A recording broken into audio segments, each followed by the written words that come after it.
Ô Marie conçue sans péché, frères et sœurs, dans une heure, Léon XIV présidera à Saint-Paul hors les murs, une des 4 basiliques majeures de Rome, une cérémonie de commémoration écuménique des nouveaux martyrs et témoins de la foi du XXIe siècle. Faut-il le rappeler, la persécution des chrétiens n'est pas une histoire révolue. Les entraves à la liberté religieuse, les menaces, les violences abondent. Si les martyrs ne sont plus jetés dans le cirque, ni dans la fosse aux lions, il y a toujours des martyrs. Il y a toujours des hommes et des femmes qui, pour rejeter les idées reçues ou celles qu'on veut leur imposer, sont maltraités, bannis, exécutés. Il y a toujours des croyants qui paient pour leur foi, objets de critique, de sarcasme, de colibé, pour leur morale jugée rétrograde et leurs croyances infantiles. Certes, en France, la foi ne conduit pas devant les tribunaux ni à la potence. Ce n'est pas qu'une volonté explicite s'oppose à la foi chrétienne, ni aux conduites qui en découlent, mais une pression diffuse et continue s'exerce sur nos pensées et sur nos modes de vie. Une pression si prégnante que fonder sa vie sur la parole de Dieu finit par paraître anormal, atypique. Combien autour de nous et proches de nous trouvent dépassé qu'au XXIe siècle, on prie encore le bon Dieu.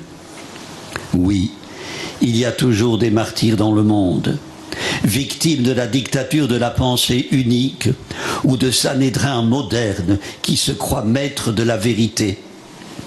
L'agence Fides rapporte que de 2000 à 2024, 608 missionnaires et agents pastoraux catholiques ont été tués à cause de leur foi. D'après l'ONG protestante Portes Ouvertes, l'an dernier seulement, 4476 chrétiens ont été tués dans le monde. Tragique constat.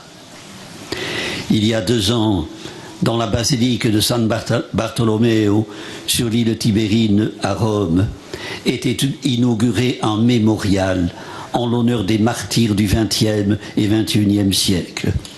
Y sont exposés des objets qui ont été témoins de la vie de chrétiens contemporains morts pour leur foi.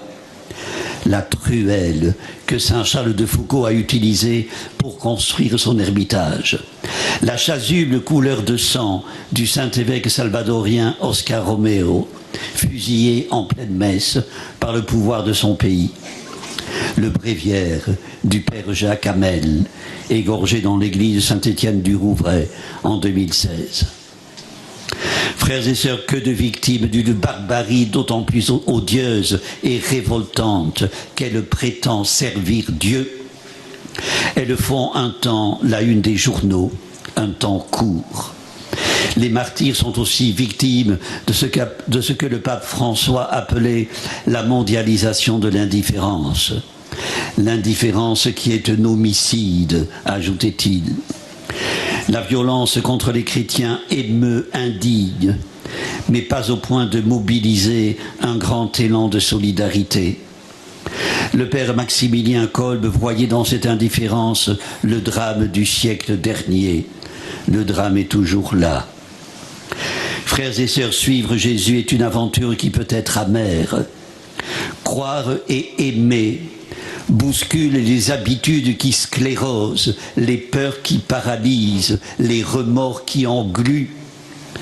Quand nous risquons de faiblir devant les adversités, quand nous subissons l'épreuve du temps et des contradictions, revenons au point de départ de notre foi. N'oubliez pas les exploits du Seigneur, martèle le refrain du psaume de ce jour. Frères et sœurs, les forces de Dieu sont toujours à l'œuvre dans le monde. Jésus est le maître de l'impossible, disait saint Charles de Foucault. La foi pousse à nous en remettre à lui. Lui que Dieu a envoyé dans le monde pour que par lui, le monde soit sauvé. C'est le dernier verset de l'évangile de ce jour. Lui que Dieu a exalté, doté du nom qui est au-dessus de tout nom, écrit Paul dans sa lettre aux Philippiens. Une église sans martyr est une église sans Jésus, a dit un jour le pape François. Parole à méditer. Laissons nos détresses dans l'enclos de nos jérémiades. En cette fête de la Croix glorieuse, en ce jour de commémoration écuménique des nouveaux martyrs et témoins de la foi, que le Seigneur nous préserve d'une timidité qui confinerait à la couardise. Frères et sœurs, il est de notre devoir d'exiger le respect du droit à la liberté religieuse, le respect de toutes les religions, sans revendiquer aucune priorité communautaire et moins encore sectaire. Ayons l'audace, le courage de nous affirmer dans un monde où le témoignage de la foi est exposé au dénigrement, sans nous illusionner sur nos propres forces.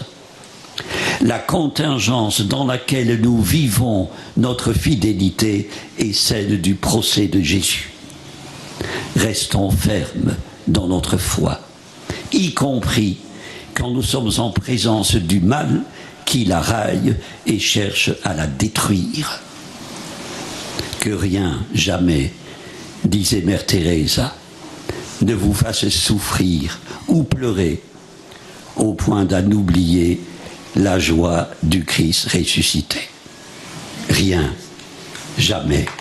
Amen.